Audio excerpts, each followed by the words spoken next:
오늘 또 예배 자리를 허락하신 성삼일체 하나님을 찬양합니다. 오늘 또 예배 자리에 나오신 성도 여러분들을 사랑하고 축복합니다. 우리 앞뒤 사람 옆 사람과 인사 나누겠습니다. 사랑하고 축복합니다. 사랑하고 축복합니다. 여러분 그동안 잘 계셨습니까? 저는 우리 하나님의 사랑과 또 우리 장로님들의 배려, 그리고 여러분들의 기도와 또 우리 교육자들의 열심 있는 사역으로 지난 한 달 동안 저는 여행도 하고 또 많은 사람과의 만남을 통해서 저를 돌아보는 등 이 재충전의 시간을 가졌습니다. 예전 어느 광고 멘트 중에 집 나가면 개교생이라는 말처럼 이제 음식과 또 물갈이 때문에 고생을 했지만 제가 2009년 이후에 약 15년 만에 갖는 안식년이었습니다. 한 달 동안 여러분들과 떨어져 있었지만 이제 제가 머물던 곳과 이제 한국과의 시차가 17시간에서 또 12시간 정도의 시차가 있었지만은 저는 유튜브를 통해서 여러분과 함께 예배를 드렸습니다. 어느 곳에 있든지 이제 온라인을 통해서 여러분과 함께 예배를 드릴 수 있어서 참 좋았지만 이렇게 직접 함께 예배 드리는 것만은 못하더라 하는 생각을 가졌습니다. 여러분과 직접 대면하여서 하나님께 이렇게 예배를 드리고 보니 얼마나 감사한지 모르겠습니다. 지난 한 달 동안 우리 교육자들을 통해서 여러 가지 교회 상황 보고를 그때그때 받고 있었습니다만 제가 한 달 비는 동안 병원에 입원하신 분들도 있었고 또 수술하신 분들도 있어서 걱정도 많이 하고 또 기도도 했습니다. 혹시 제가 없는 동안에 천국으로 이사를 가시는 분들이 있으면 어쩌나 하는 걱정을 했는데 천국 가시는 분들이 없어서 얼마나 감사한지, 우리가 언젠가는 천국에 가지만 그래도 제가 없는 동안에 천국에 이사 가신 분들이 없어서 얼마나 감사한지 모르겠습니다. 앞으로도 하나님의 나라를 위해서 또 우리 정읍제일교를 위해서 또 우리 사랑하는 성도 여러분들을 섬기는 일들을 위해서 더욱더 최선을 다해서 헌신하겠습니다. 여러분들도 저를 비롯해서 우리 교육자들을 위해서 늘 한결같이 기도해 주시고 또 함께 동역하여 주시기를 주님의 이름으로 간절히 축원합니다. 여러분, 우리가 믿음의 삶을 사는 최종 목표나 목적이 무엇일까요? 다시 말해, 내가 예수님을 그리스도로 고백하면서 신앙생활을 하고 있는데 내가 신앙생활하는 목적이 무엇일까요? 무엇 때문에 내가 예수님을 믿고 이렇게 주일 예배를 드리고 있는 것일까요? 예수님을 믿어서, 예수님을 잘 믿어서 복을 받고 잘 살기 위해서일까요? 또 예수님을 믿어서 건강해지기 위해서일까요? 아니면 내가 예수님을 잘 믿어서 내 자녀들이 성공한 삶을 살게 하기 위해서일까요?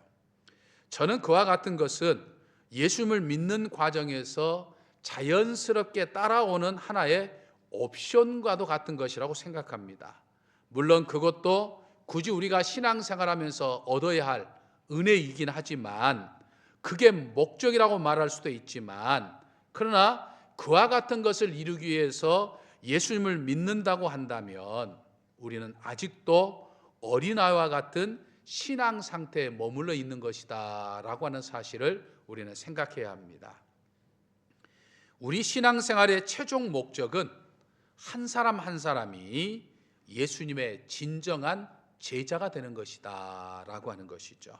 내가 예수님의 제자가 되는 것이 내 신앙생활의 목적입니다. 목표인 거죠.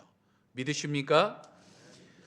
예수님께서 베드로를 위시한 12명의 사람을 제자로 삼기 위해 부르신 것처럼 나 역시 예수님은 제자로 부르셨다라고 하는 거죠. 그저 예수님을 믿는 사람, 그저 교회를 다니는 사람을 위해서 나를 부른 게 아니라 예수님의 제자로 살게 하기 위해서 나를 부르셨다라고 하는 거예요. 그렇다고 한다면 제자라고 하는 것이 무엇을 의미하는 것일까요? 매 주일 예배를 참석하고 봉사하는 것이 제자의 모습일까요? 11조 헌금을 꼬박꼬박 드리고 헌신하는 것이 제자의 모습일까요? 그것은 분명 제자들이 하는 모습이기도 합니다. 제자가 하나님께 예배를 드리고 제자가 하나님 앞에 헌신하는 일을 합니다. 그러나 제자의 삶, 다시 말해서 우리의 신앙의 목적이나 목표는 조금 더 고차원 곳에, 조금 더 깊은 곳에 있다라고 하는 사실이 있죠. 제자라고 하는 것은 스승의 가르침대로 사는 사람을 의미합니다.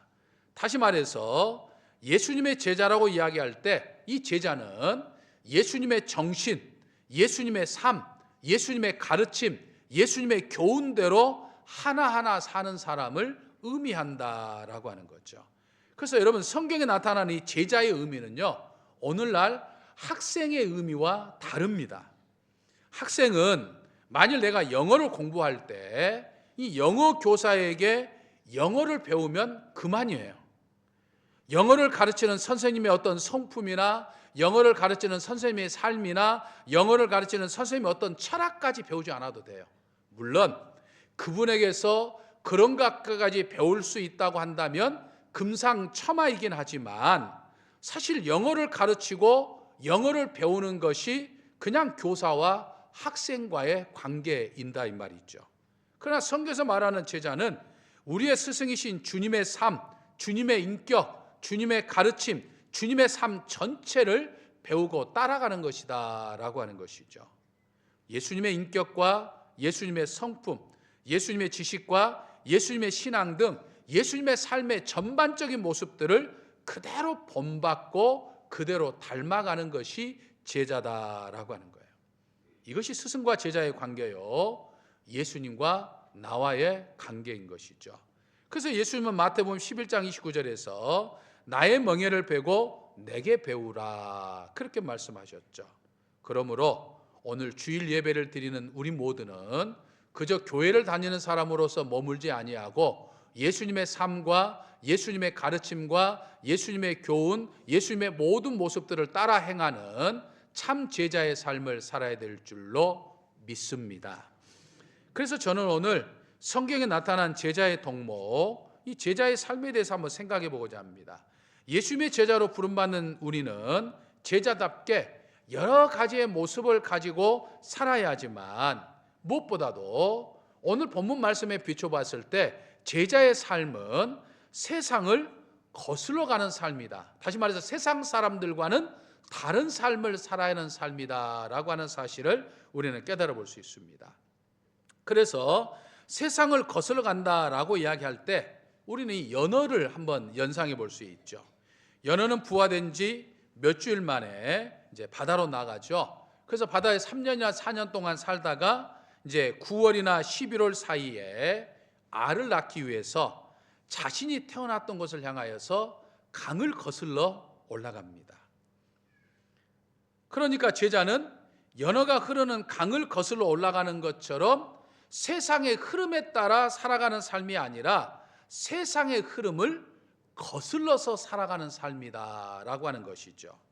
그래서 바울 사도는 오늘 우리가 읽은 이 본문 말씀에서 너희는 이 세대를 본받지 말고, 이 세대라고 말하는 너희는이라고 하는 이 너희는 단순히 2000년 전에 바울 사도가 기록했던 이 로마 교회 성도들뿐만 아니라 오늘 우리를 가리켜서 하는 이야기죠. 그래서 너희는 이 세대를 본받지 말고 오직 마음을 새롭게 함으로 변화를 받아 하나님의 선하시고 기뻐하시고 온전한 뜻이 무엇인지를 분별하도록 하라 이렇게 말씀합니다.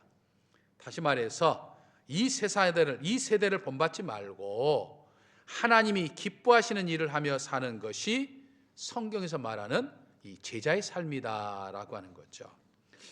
로마서는 모두 16장까지로 구성되어 있는데 크게 둘로 나눌 수 있죠.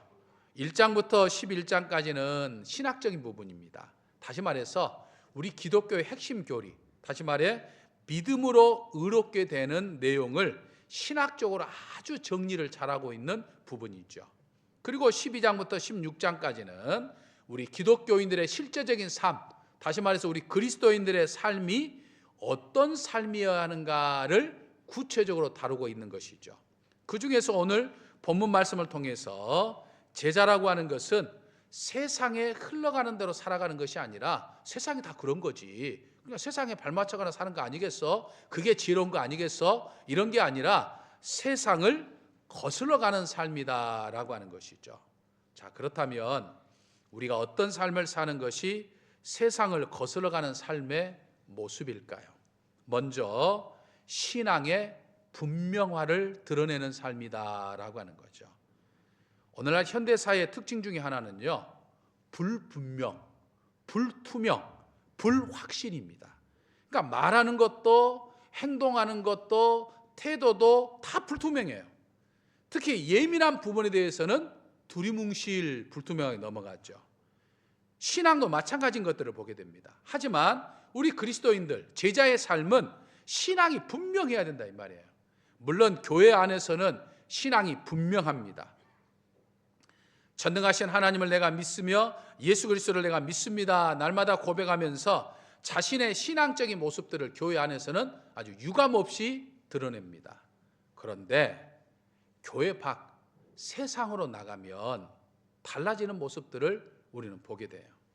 세상에서 전혀 모르는 사람이 보면 누가 교회 다니는 사람인지, 누가 교회를 다니지 않는 사람인지 구분이 되지 않아요.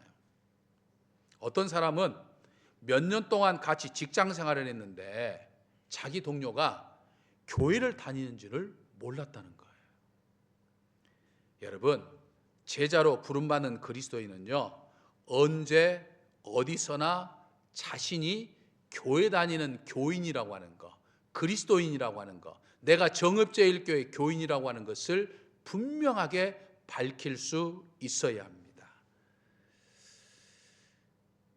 코로나 이후에 교회에 대한 시선이 싸늘해지긴 했지만, 그래서 교회 다닌다고 하는 것이 말하기가 좀 머쓱하기도 하지만, 그럴 때일수록 내가 그리스도인이다, 내가 예수님을 믿는 사람이다, 내가 제일교회 다니는 사람이다 라고 하는 것을 분명하게 드러낼 수 있어야 된다는 이야기예요. 이걸 자신 있게 드러내지 못하면 제자일 수가 없는 거예요. 물론 교인으로서 자기 행동에 대한 자신감이 없어서 드러내지 못하는 경우도 있을 것이고, 또 내가 교인이라고 하는 것을 드러내게 되면 여러 가지 불편함이 또는 손해를 봐야 하는 것, 하고 싶은 이야기 다 하지 못하는 것이 있기 때문에 하지 않는 경우들도 없잖아 있죠. 사실 우리가 세상에서 신앙인으로 산다고 하는 것 분명 불편함이 없지 않아 있습니다. 교회 다니기 때문에, 교인이라고 하는 것 때문에 내가 손해봐야 할 때도 분명히 있습니다. 근데 여러분 기억하시기를 바랍니다. 꼭 기억하셔야 돼요. 내가 신앙 때문에 불편하고 내가 신앙 때문에 손해를 본다고 한다면 그게 불편하고 손해를 보는 것 같지만 절대로 여러분 손해로 끝나지 않습니다. 하나님은 내가 믿는 것 때문에, 하나님을 믿는 것 때문에 내가 손해보게 하지 않으신다라고 하는 사실이에요. 잠시의 손해는 있을 수 있어요. 내가 그리스도인이니까, 내가 교회 다니는 사람이니까 할 말 할 거 하지 않고 꾹 참아야 되고, 내가 손해도 봐야 되고, 내가 불편하는 거 없었잖아, 있을 수 있어요. 하지만 그 불편과 그 손해가 오히려 내게 더 큰 축복으로 다가온다는 사실을 우리는 기억해야 됩니다. 언젠가 제가 한번 말씀을 드린 적이 있지만 참으로 은혜가 되어서 오늘 이 주제에 대해서 말씀드리며 다시 한번 말씀드리고 싶은 이야기가 있죠. 그것은 우리나라 암 치료의 최권위자였던 이 원종수 권사에 대한 이야기입니다. 원종수 권사가 이제 미국 유학 생활을 마치고 미국의 한 대형 병원에서 이제 그 취직을 하게 되었습니다. 당시 연봉이 무려 4억이었어요. 지금 4억도 엄청 큰 돈인데 30여 년 전에 4억은 정말 큰 돈입니다. 그러니까 대단한 대우가 아닐 수 없어요. 그런데 한 가지 단점이 있어요. 워낙 이제 병원이 크고 환자들이 많기 때문에 새벽 재단을 쌓을 수 없다고 하는 단점이 있었어요. 그래서 원종수 권사가 생각을 합니다. 새벽 재단을 내가 쌓을 수는 없지만 내가 나중에 하나님의 일을 더 크게 하겠다라고 생각하면서 이제 이 병원에 취직하고자 했습니다. 그리고 이제 하나님 앞에 기도합니다. 하나님, 제가 병원에 취직해서 번 돈으로 제가 선교사들을 지원하고 또 하나님의 일을 많이 하겠습니다라고 기도했어요. 근데 하나님께서 그 원종수 권사님의 기도를 들으시고 응답을 하셨는데 뭐라고 응답하셨냐면, 종수야, 나는 내가 나를 위해서 선교사를 돕거나 많은 일을 하기보다는 나와 대화하는 시간을 가졌으면 좋겠다라고 하는 음성이 들린 거예요. 아니, 지금 돈을 벌어 나중에 선교사를 돕는 등 하나님의 일을 더 많이 하면 얼마나 좋겠습니까? 근데 하나님은 그것보다는 지금 원종수 권사와 대화하는, 새벽제단을 쌓는, 기도하는 이런 시간을 하나님이 더 중요하게 여기신다는 말이에요. 만일 여러분들이 이런 어떤 형편에 처해 있다고 한다면 여러분 어떤 선택을 하시겠습니까? 사역을 선택하시겠습니까? 그냥 사역 포기하고 새벽제단을 선택하시겠습니까? 여러분 한번 생각해 보세요. 원종수 권사는 하나님의 말씀에 과감하게 안정된 직장과 사역이라는 연봉을 포기합니다.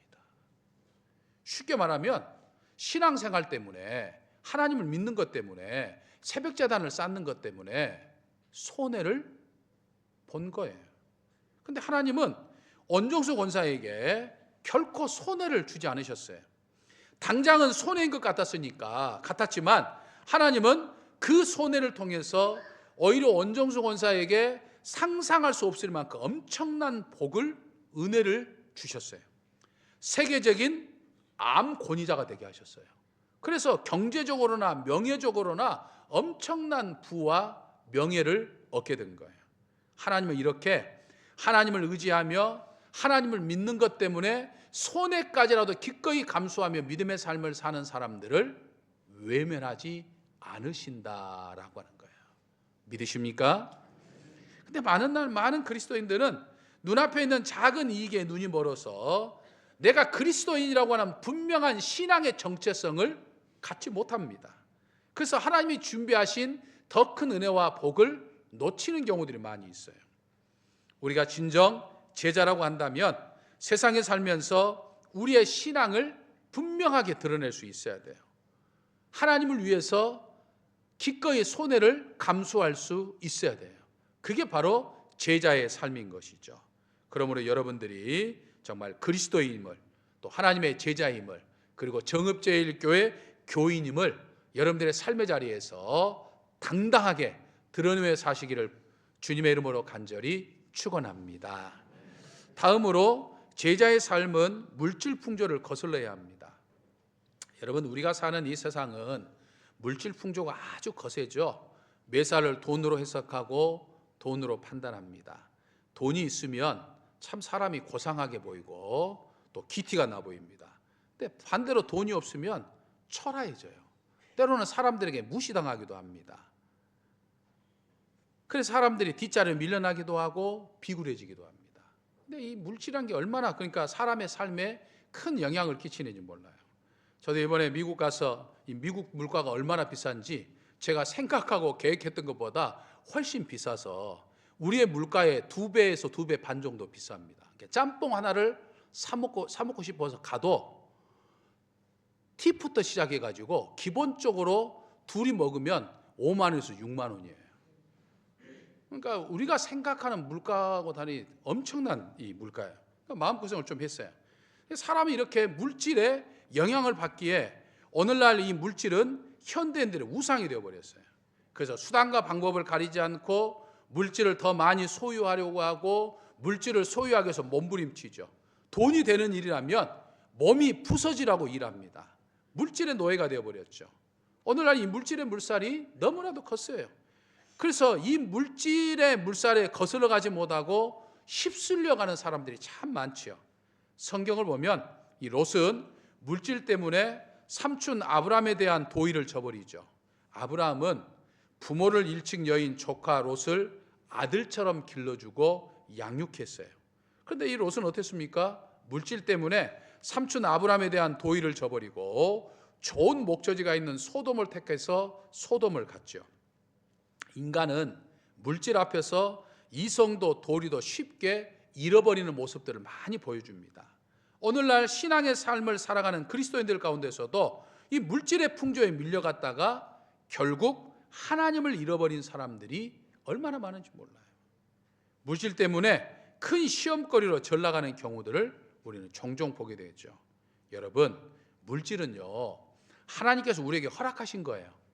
우리에게 허락하신 것 중에 하나이기 때문에 세상에 살면서 필요한 물질들을 우리 많이 벌어야 됩니다. 오늘 주일 예배를 드리는 여러분들에게 물질의 복이 충만하시기를 주님의 이름으로 간절히 축원합니다. 그러나 그리스도인들은 물질을 지배해야지 물질의 지배를 받아서는 안 된다라고 하는 거예요. 그러니까 제자의 삶은 하나님이 주신 이 물질을 가지고 어떻게 살아가느냐라고 하는 것에 늘 심각한 고민을 해야 돼요. 그러니까 물질 때문에 신앙을 놓쳐버려서는 안 돼요. 돈이 되는 것과 만일 주의를 지키는 것 둘 중에 하나 양자택일을 해야 한다면 제자의 삶은 뭘 선택해야 됩니까? 주의를 지키는 걸 선택해야 돼요. 이게 제자의 삶이에요. 하지만 세상 사람들은 물질을 선택하죠. 이게 분명히 다르죠. 과감하게 물질을 버릴 수 있는 것이 제자의 삶이다라고 하는 것이죠. 그런 삶을 사는 저와 여러분이 되시기를 주님의 이름으로 간절히 축원합니다. 마지막으로 제자의 삶은 자기애를 거슬러 가는 삶이다라고 하는 것입니다. 오늘날 현대인들을 사로잡고 있는 또 하나의 물결은 자기애, 즉 이 나르시즘이라고 하는 것이죠. 그리스 신화에 보면 잘생긴 청년이 있었습니다. 그의 이름이 바로 나르시스죠. 어느 날 사냥을 갔다가 목이 말라 물가에 엎드려서 물을 마시려는 순간에 물을 비친 자신의 모습이 너무나도 아름다운 거예요. 그래서 자신의 모습과 물에 비친 자신의 모습과 사랑에 빠지죠. 그래서 이 청년은 매일 물가에 엎드려서 물에 빠진 자신의 모습을 바라보고 또 대화를 나누고 행복해하다가 그만 물에 빠져 죽고 말게 되는 거죠. 그래서 자기 자신을 너무나도 사랑한 사람을 가리켜서 우리는 나르시즘, 즉 자기의 자기 도취라고 이야기합니다. 근데 오늘날 현대인들은 자기 도취에 빠져 있어요. 자기밖에 몰라요. 자기가 최고입니다. 모두 자기에게 몰입하고 자기만 위하죠. 사실 자신을 사랑하는 것은 좋은 것입니다. 그건 하나님의 뜻이에요. 왜냐하면 나는 하나님이 창조한 사람이기 때문에 세상 그 어떤 것보다도 존귀한 존재예요. 그러니까 나를 사랑한다고 하는 것은 당연한 거예요. 중요한 건 그 나를 하나님보다 사랑하면 죄가 되는 거예요. 그러니까 하나님을 더 사랑해야 되는데 하나님보다 나를 더 사랑하는 거예요. 그러니까 신앙생활 하면서도 하나님을 위한 것보다는 나를 먼저 위하는 거예요. 내 입장, 내 형편, 내 사정, 내 뜻, 내 모든 것은 나를 먼저 생각하게 되면 결국에는 자기에 빠진 거예요. 하지만 우리는 나보다는 하나님을 더 사랑해야 되는 것이고 무엇보다도 그리스도인들은 자기도 사랑하지만 내 몸처럼 이웃도 다른 사람도 사랑해야 합니다. 왜냐하면 나도 하나님이 창조하셨지만 다른 사람도 하나님이 창조하신 존귀한 존재거든요. 내가 눈에 보았을 때 시시하게 보인 사람이라 할지라도 그는 하나님이 창조하신 존귀한 존재예요. 그러니까 그 사람에 대해서 존중과 예의를 갖추는 것이 제자의 삶이에요. 다른 사람을 무시하거나 다른 사람에게 말을 함부로 하거나 이런 것은 절대로 제자일 수가 없는 것이죠. 자기를 사랑하는 거예요. 그러니까 자기를 사랑하니까 자기보다 못한 사람을 무시하게 되는 거죠. 그러나 제자의 삶은 나보다는 하나님을 사랑하고 나도 사랑하지만 나를 사랑하는 만큼 하나님을 더 사랑하고 나를 사랑하는 만큼 나와 만나는 이웃들을 사랑하는 것이 이게 바로 제자의 삶이고 오늘 우리의 삶이다라고 하는 거죠. 그래서 이번 한 주간을 살아감에 있어서도 하나님을 더욱더 사랑하고 내 이웃을 내 몸처럼 사랑하는 그런 한 주간 제자의 삶을 살아가는 저와 우리 사랑하는 성도 여러분들 되시기를 주님의 이름으로 간절히 축원합니다. 할렐루야. 사랑의 아버지 하나님, 저희가 예수 그리스도의 참된 제자가 되게 하여 주옵소서. 어디에 있든지 무엇을 하든지 늘 예수 그리스도의 제자임을 드러내며 살게 하여 주옵소서. 행여나 물질의 지배를 받는 삶이 아니라 물질을 지배하는, 물질을 관리하는 삶을 살게 하여 주옵소서. 또 나만 사랑하는 삶이 아니라 하나님을 더욱더 사랑하고 나와 만나는 사람들을 더욱더 사랑할 수 있는 그런 삶을 살게 하여 주옵소서. 그런 삶을 통해서 저희들이 참 제자임을 이 땅에 드러내며 살게 하여 주시옵소서. 예수님의 이름으로 기도하옵나이다. 아멘.